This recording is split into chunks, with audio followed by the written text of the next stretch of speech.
وأشهد أن لا إله إلا الله وحده لا شريك له وأشهد أن محمدا عبده ورسوله يا أيها الذين آمنوا اتقوا الله حق تقاته ولا تموتن إلا وأنتم مسلمون يا أيها الناس اتقوا ربكم الذي خلقكم من نفس واحدة وخلق منها زوجها وبث منهما رجالا كثيرا ونساء واتقوا الله الذي تساءلون به والأرحام إن الله كان عليكم رقيبا يا أيها الذين آمنوا اتقوا الله وقولوا قولا سديدا يصلح لكم أعمالكم ويغفر لكم ذنوبكم ومن يطع الله ورسوله فقد فاز فوزا عظيما أما بعد فإن أصدق الحديث كتاب الله وخير الهدي هدي محمد صلى الله عليه وسلم وشر الأمور محدثاتها وكل محدثة بدعة وكل بدعة ضلالة وكل ضلالة في النار رب اشرح لي صدري ويسر لي أمري واحلل عقدة من لساني يفقه قولي.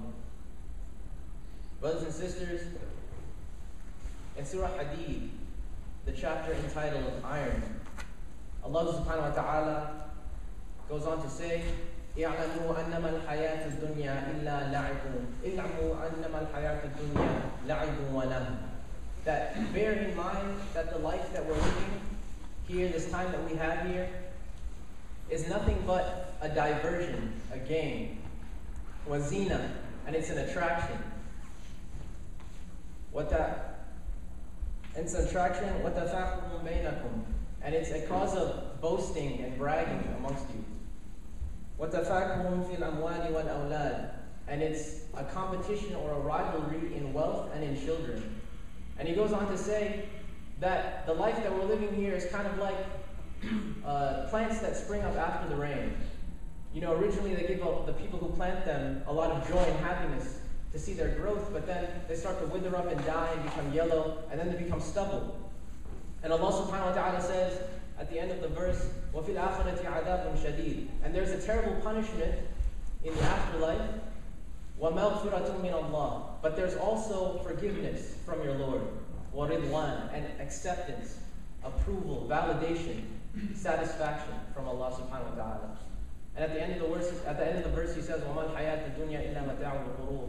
And know that this life that we're living here is nothing except an illusionary pleasure. And the number one thing to notice from this verse that Allah subhanahu wa ta'ala says is that the life here is described as a means of bragging and boasting between us. Right? And if you look around in society, you'll see that this concept is all around us. Everywhere we look almost. If for those of you who follow reality television, right? If you turn on the TV, 90% of the programming that you see, if you're following a show with your favorite celebrity, 90% maybe is about how they acquire wealth, how they spend that wealth, and then how they, the different business ventures that they embark upon in order to attain more wealth. And different athletes and musicians, they compare their net worth, and they try to work higher and higher so that they can gain that top spot on those lists that are published on a yearly basis. And it's come to the point where people have even made entire careers critiquing and comparing one another. The people that we see on certain TV stations who always have something to say about what that celebrity wore to the Oscars or to the Golden Globes or the latest award show.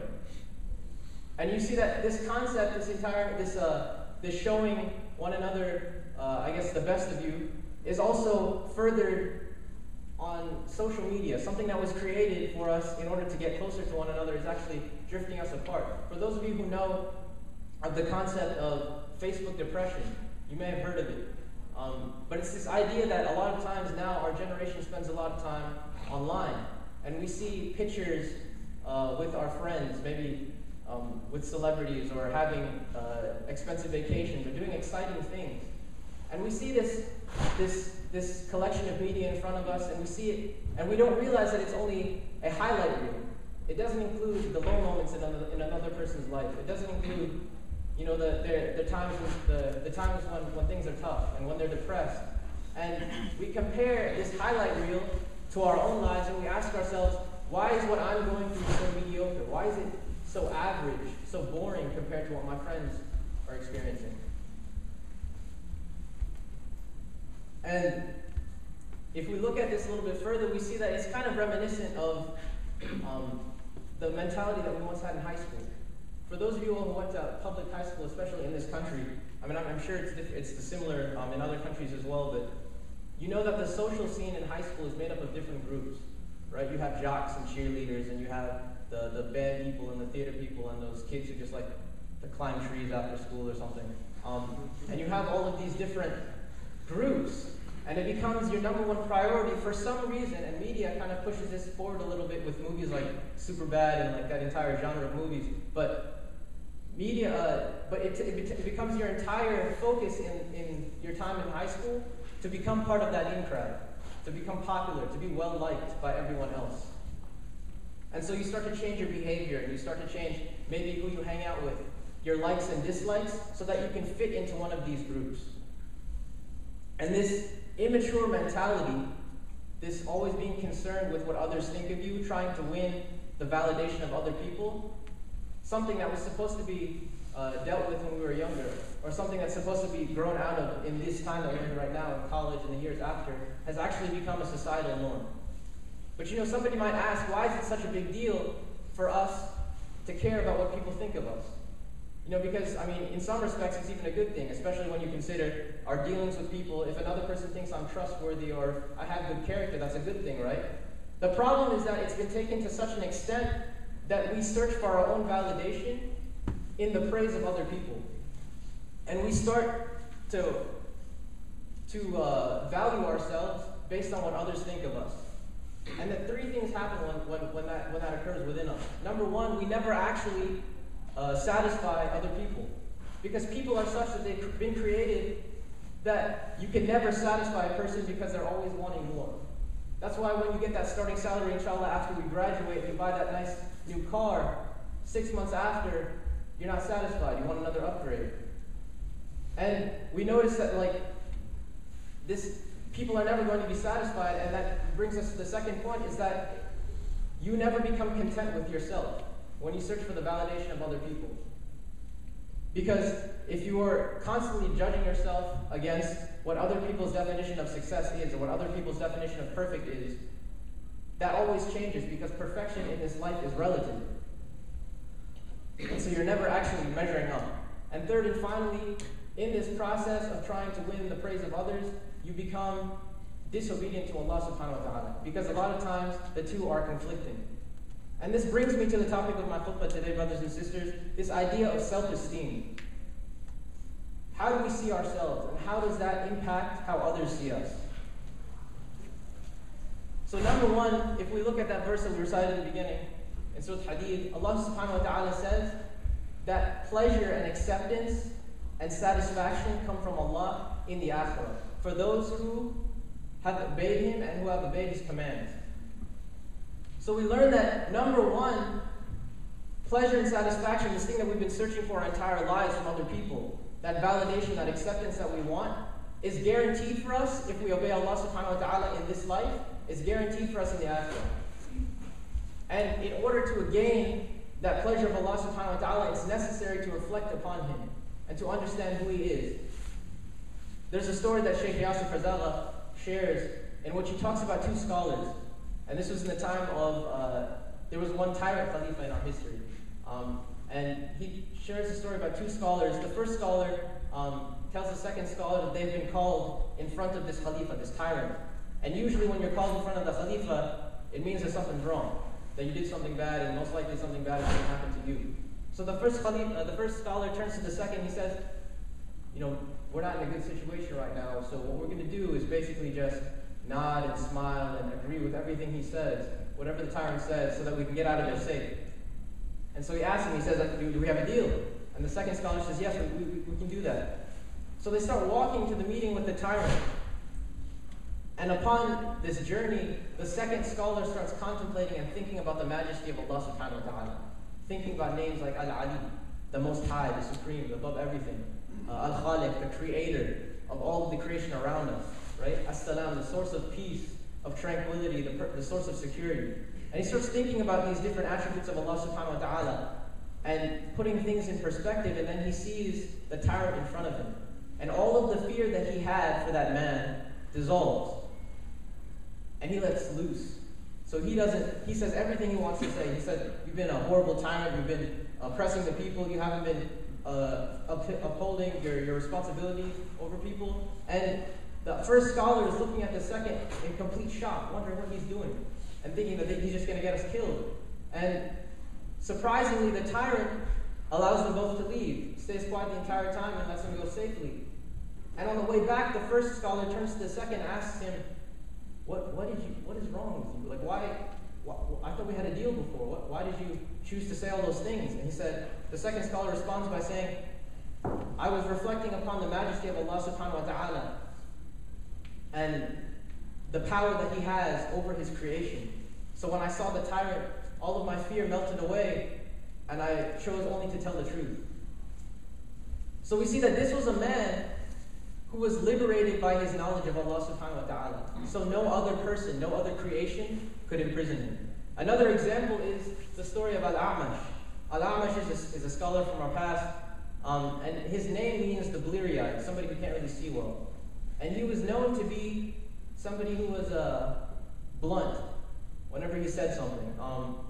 One of the scholars, the teacher who shared this story with me, says that we should take from his knowledge but not from his adab. So just bear that in mind when you hear the story. But what happens is Al-A'mash is in a public place, and a tyrant, one of these tyrants walks by, somebody of a lot of honor, a lot of status, and everybody around him is bowing and being subservient to this man. So the tyrant walks in front of Al-A'mash, and he asks him, he notices that Al-A'mash doesn't bow or anything. And so he asks him, don't you know who I am? And Al-A'mash responds by saying, yes, I know who you are. You come from a disgusting fluid, meaning semen, and you will be the food of worms. And in between the two, you are nothing but a holder, a carrier of feces and urine. And so he says this to the man, and you see that, of course, we don't take from the adab, like our teacher said, but we learn that they didn't care about their perception in the eyes of people, because Allah subhanahu wa ta'ala was so great to them. And in comparison, nothing compares to Allah subhanahu wa ta'ala. So number one was the consciousness of Allah subhanahu wa ta'ala. Number two, a lot of times we lose our self-esteem because we fail to be grateful for what we have. We fail to look at the people who are in a lower situation than us, and this causes us to feel inadequate because we don't recognize the blessings that we actually have. And we can see that the sunnah is tailored so that we're constantly remembering these blessings. One example is the dua of the mirror. Alhamdulillah, Allahumma kama hassanta khalqi fa hassin khuluqi. Where Prophet Muhammad teaches us that to say, Alhamdulillah, all praise is due to Allah. Allahumma kama hassanta khalqi. Oh Allah, as you have perfected my creation, fa hassin khuluqi. Perfect my inner beauty, my adab, my character with people. And we learned that this dua kind of teaches us a few major concepts that we should be practicing in the rest of our life as well. Number one, the dua starts with Alhamdulillah. Or if you follow a different wording of the dua, Allahumma kama hasanta khalqi. So the first word is Allah. And we recognize in this dua that Prophet Muhammad is teaching us the number one thing that we have to realize is that everything, good or bad, is from Allah subhanahu wa ta'ala. So anything that we have, any status that we have, any good looks that we have, is all from Allah. And any test that we're tested with is all from Allah subhanahu wa ta'ala. So number one, we're recognizing the power of Allah subhanahu wa ta'ala over us. Number two, the dua goes on to say, Allahumma kama hassanta khalqi. Oh Allah, just as you have perfected my creation. Right? A lot of times we look in the mirror and we start nitpicking at different things that we see, right? Oh, my nose is too big, or my earlobes hang funny, or whatever, or like one article before, my ankles are too fat. There was a sister posted an article where the author was talking about there were 28 things at the age of 13 that she wanted to change about herself. And that's the kind of society that we're living in, where a lot of people are very insecure about the way they look. So Prophet Muhammad is telling us, no, Allah subhanahu wa ta'ala has created you perfectly. You're recognizing that whenever you say the dua. So that's something that we should be constant in saying, especially when we're in front of the mirror, so that we can build that sense of self-esteem and a positive self-image within ourselves. Number three, Allahumma kama hassanta khalqi fa hassin khuluqi. O Allah, just as you have perfected my creation, my appearance, perfect my character. So Prophet Muhammad is teaching us to detract attention away from that which is superficial, and then bring it to something as important as inner beauty, right? So he's showing us what actually is important. The fact that we have good character with people, that we have good dealings with people, is so much more important than the way we look. But unfortunately, that's just something that's maybe one of the last things we look at when we judge people and we judge our friends. And another example of this, one thing that we should often keep in mind, so the Quran and Sunnah, they often emphasize these points, but just in the world around you, there's many, many different examples. There was an article that I saw maybe 3 or 4 weeks ago. It's a very sad article. It's about a man from Kashmir who was born with a certain skin condition that caused these large folds of skin to hang over his face. He's known as the man without a face. And so you can't see his eyes or mouth or nose or anything like that. It's always covered with these folds of skin. And because of his appearance, a lot of people shy away from him. A lot of people detest his appearance, so he has to go live in the mountains where there's nobody else. And he has a wife, but he talks about how his wife, he was only able to marry her because she also had a problem finding a spouse because she was missing a foot that she had lost in an accident. And so they live in the mountains together with their children. And for 6 months out of the year, he has to go down to the city and beg on the streets. So he sets up a hut on the side of the road and begs for money. And he shares a story where 3 little girls started spitting at him and running away and calling him names. And you see that Allah subhanahu wa ta'ala tested him first with his appearance. And second, he was not able to achieve any means in this life because of his appearance. So it was test upon test for this man. We ask Allah to grant him Jannat al-Firdaus and give him patience in his trial, but we realize that whatever we're going through is nothing as bad as what he has. And oftentimes we compare our test to, we think passing an exam or something like that is something big. Or we think that a comment that somebody made about us is some huge travesty against us. And we don't put things in perspective when we learn about these people who are in far worse situations than us. So shukr is the second key to achieving a good sense of self-esteem.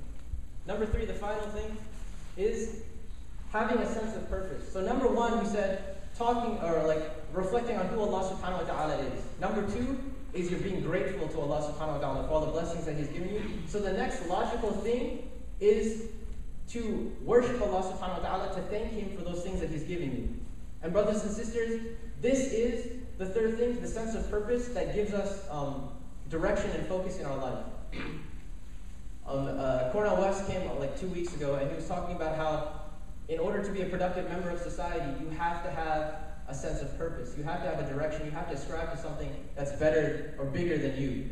And as Muslims, we have this sense of purpose. And number 1, that's to attain the pleasure of Allah subhanahu wa ta'ala, to worship Him in as devout a way as possible, in order to try and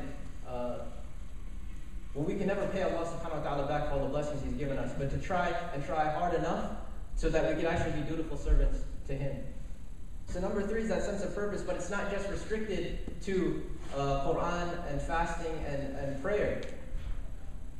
One of the biggest things that we can do is ascribing ourselves to these causes, these social issues that we have in the world. World hunger, poverty, AIDS, malaria. There's so many causes, or so many issues that the world is being faced with.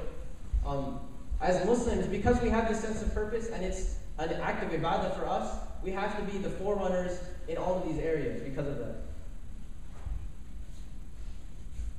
And the last and final thing, to attain this sense of self-esteem, what's necessary is this idea of self-reflection. And I want to just mention 3 questions that I hope everybody can remember after this and think about, and ask yourself if you have good answers for these questions. But the number 1 is, what do you think of yourself as an individual? Do you like who you are as a human being? Do you think you could be better? Number 2, what do others think of you? Because oftentimes what others think of you is directly related to how you think of yourself. If you find that you have values that you're never willing to compromise on, then others will respect those boundaries as well. If you try very hard to remain truthful to others, then others hold you to that, and they try not to put you in compromising situations, right? And number three, what can you offer the world around you? And nothing is not a good answer. Because every single person here in this audience has some quality, some unique trait that qualifies them to do something that somebody else can't. And now it just takes a matter of self-reflection to find what that is and then exploit it to the maximum ability you can. Ask Allah subhanahu wa ta'ala to give us this portion of success and for Him to allow us to be changers of the world because we implement these values. أقول قولي هذا واستغفر الله لي ولكم فاستغفروه فإنه هو الغفور الرحيم.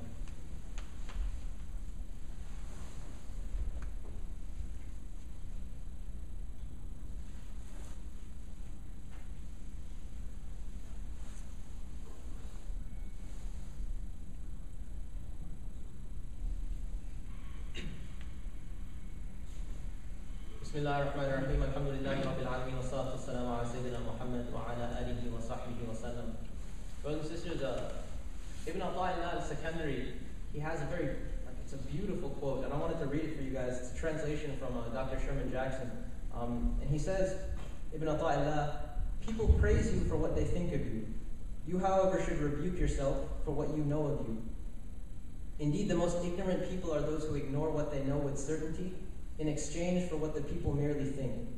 Shut out the influence of the people's gazing at you through your knowledge of God's gazing at you, and be oblivious to their advances through witnessing His. Ibn Ata'illah al-Secondary says that in his book, The Bridegroom's Crown. And, you know, a lot of times we start, in this life we invest in things that are temporary. So we try to find some sort of love and validation from these things that are around us. Maybe it's like a new expensive car that we think we'll find some sort of happiness by purchasing. Or it's a relationship that we think will further our means in this world, even though it may disappoint Allah subhanahu wa ta'ala. But the thing is, things, they grow old or they become broken. And relationships may grow sour or people drift apart.